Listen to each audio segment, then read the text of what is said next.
God is speaking. And tonight he is not speaking to the cheerful. He is not speaking to the woman who has it all together. He is speaking to the woman who has been bleeding quietly inside her own house. He is speaking to the woman whose own prayer altar has been answered with opposition instead of elevation. He is speaking to the wife who has watched her husband kneel down in the very next room and whisper against her own rising. Listen to me very carefully. What you are about to hear is not a sermon. It is not even a prophecy. It is a courtroom verdict. Heaven has reached a final decision, and the decision this time is against the altar that was secretly built against your blessing. And this verdict, this one drops today, not next week, not next year, today, while he is still in denial, while you are still wondering, today. There is a gavel that has been lifted in a court you cannot see, and it is about to come down. And when it lands, it will not land on you. It will land on every voice, every prayer, every whispered curse that tried to cancel what I have written over your life. You are not where you belong. You know it. I know it. The enemy knows it. And now, for the first time since this war began, heaven is on record knowing it. I told my prophet long ago that before you even finish calling out to me, I will already be answering. And while you are still speaking, I will already be moving. Isaiah 65, verse 24. The verdict I am releasing tonight was already signed before you pressed play on this video. You did not catch me. I caught up with you. But hear this also, my daughter. The season you are standing in tonight is not rejection. It is rehearsal. Holy ground looks the same as hard ground from the outside. The wilderness was never a wasteland. It is the classroom where I take away every noise, every distraction, every emotional crutch, every familiar voice, until the only voice still standing in your life is mine. I promised you through my servant Isaiah that when you pass through the waters, I will be with you. Through the rivers, they will not overflow you. Through the fire, you will not be burned. The same hand that split the Red Sea is the same hand that is splitting open this courtroom tonight for you. You are not drowning, you are crossing. Your delay was not my hesitation. Your standstill was not my silence. I was building something inside you that the noise of your old life could never have preserved. And what I have been building cannot be rushed. It cannot be copied. It cannot be stolen by someone whose prayers have been aimed at your destruction. I told Paul to write it down on your behalf. All things work together for good to those who love me, to them who are the called according to my purpose. Romans 8, verse 28. That includes this delay. That includes that husband. That includes the silent altar in the next room. I am not asking you to understand it tonight. I am asking you to survive it, because what I am about to do with your life will be the explanation that the next generation quotes. There is someone in your household who has prayed against your blessing for years. Maybe he calls it wisdom, maybe discernment, maybe protecting the family. Maybe he has convinced himself that what he is doing is love. But I have read those prayers. I have weighed them on the scale of my courtroom. And I am telling you tonight, daughter, not one of them landed, not one. Because I have a covenant that does not bend. No weapon that is formed against thee shall prosper, and every tongue that shall rise against thee in judgment thou shalt condemn. Isaiah 54, verse 17. That is not a slogan, that is not a line in a book, that is blood, that is covenant, that is me putting my name on the line for you. The prayers that left his mouth were not answered, they were quarantined. I would not allow a voice living in direct opposition to me to have authority over my own daughter. So I held them in the court of heaven, like exhibits pending review. And today I am releasing an answer he did not pray for and did not expect. A door that looked permanently dead is going to creak open under your hand. An opportunity you had surrendered 2, 3, 5 years ago is going to knock on your phone this week. Something he thought he had buried with his words and his attitude is going to surface in his own hands, and he will not know what to do with it. I promised it through Moses. The Lord shall open unto thee his good treasure, the heavens to give the rain unto thy land in its season, and to bless all the work of thine hand. Deuteronomy 28 verse 12. That rain is not metaphor anymore for you. It is coming this season. He thought he had sealed your future. He had only sealed his own. Because when a man prays against the woman I am protecting, the prayer does not fly forward. It bounces back to the sender. And today it bounces. He is going to wake up confused for no medical reason. He is going to lose his appetite and not understand why. He is going to walk into a room and forget what he came for. That is not a sickness. That is my answer arriving at his door. That is the mirror of heaven being placed directly in his path. I did not send fire. I did not send judgment in the way he expects. I answered his prayer with a mirror. Because fire only hardens a hard heart, but a mirror forces a man to look at who he has actually been. And what he sees tonight in that mirror will not let him sleep. He will begin to feel the weight of what he has been doing in secret. His own conscience will rise against him like a prosecutor. He will sit down in the very room where he whispered against you, and that room will feel smaller. The walls will feel closer. The air will feel different. That is not the devil harassing him. That is not karma following him home. That is me, gently, firmly, restoring order in my house, because I am a God who repays, not with vengeance, with clarity. And daughter, hear this. Clarity is far more terrifying than any curse. Now hear my instruction tonight. This is the part you must seal in your spirit.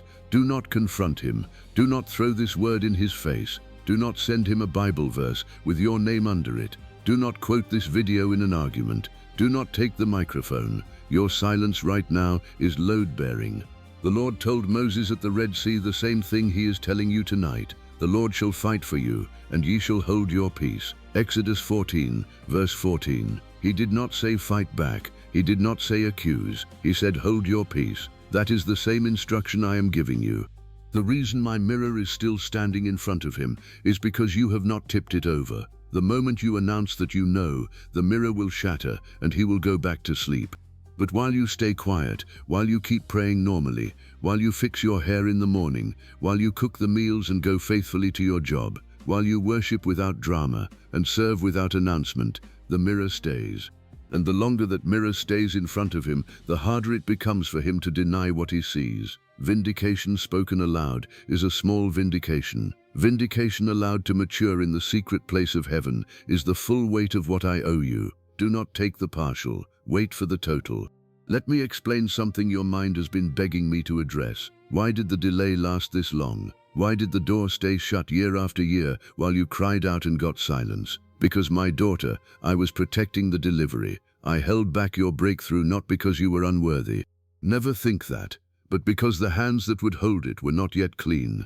Heaven does not deliver treasure into contaminated fingers. I am not cruel in this. I am careful. The manna in the wilderness was not punishment. It was controlled release. I gave you a portion every single day because I wanted you dependent on me, not on him, not on the system, not on the applause of people. I could not let you be funded too early by a source I had not yet validated. I could not let you be celebrated on a stage I had not yet sanctified. So I delayed you. And in that delay, daughter, I built a root system in you so deep that the storm you are about to walk into cannot pull you up by it. The temptation that is coming will not take you. The betrayal that is coming will not break you. The success that is coming will not corrupt you. Because you were made in the wilderness, and the wilderness leaves scars that the enemy cannot use. I see your Tuesday mornings. I see the silent drive to work. I see the way you whisper a single desperate prayer into your steering wheel before you open the door of your own home. I saw you last January when you almost gave up. I saw you weeping alone at the kitchen table after everyone else slept. And David wrote it for your season before you were born. Weeping may endure for a night, but joy cometh in the morning. Psalm 30, verse 5. The morning is on its way, daughter. The morning is on its way, and the courtroom is closed. The ruling has been signed. Your name has been moved from the queue of the unanswered to the scroll of the vindicated. Here is how you will know the season has finally turned. 1. His demeanor will begin to soften in places he cannot control. Heaven will simply have touched his chest. 2.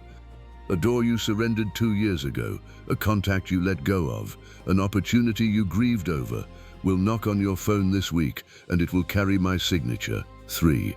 You will wake up one morning with a peace that has no earthly source, a peace that does not depend on him, the bank account, the medical report, or what your friends think. That peace is me confirming in your spirit that the verdict has been delivered. 4.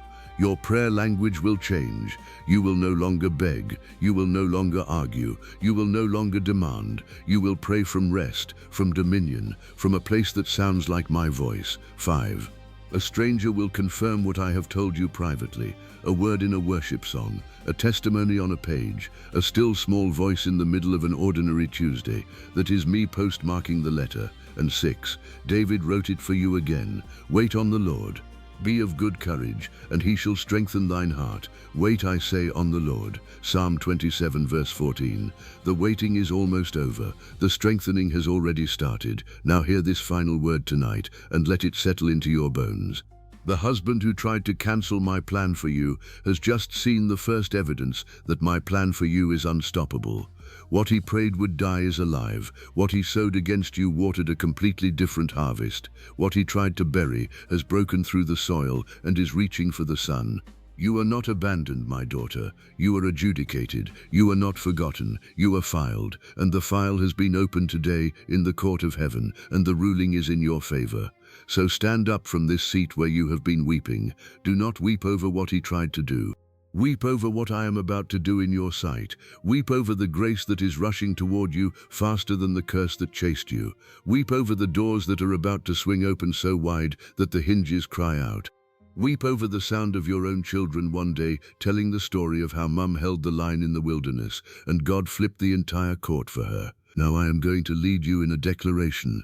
Say it after me with your whole chest. This is not a chant.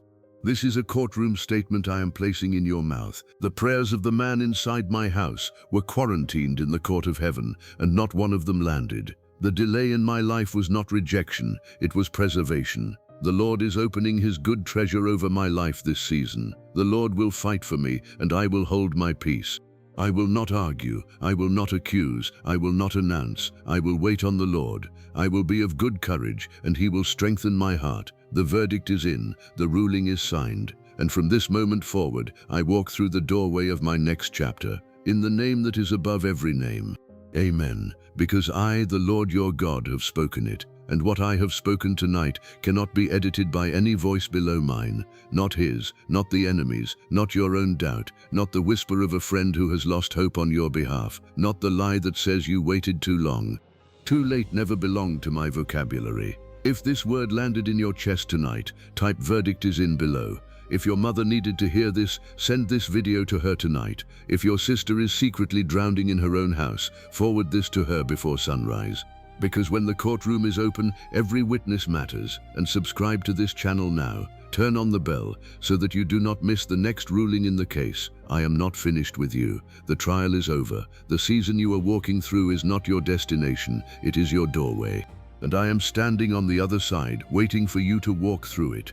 Walk through it tonight with trembling hands and wet eyes. The courtroom is closed, the verdict is signed, and the next chapter of your life begins the moment you say yes. Receive it, walk in it, and never again let any voice convince you that God forgot what he wrote over your life. He never forgot. He was signing the verdict, and today, daughter, the ink is dry.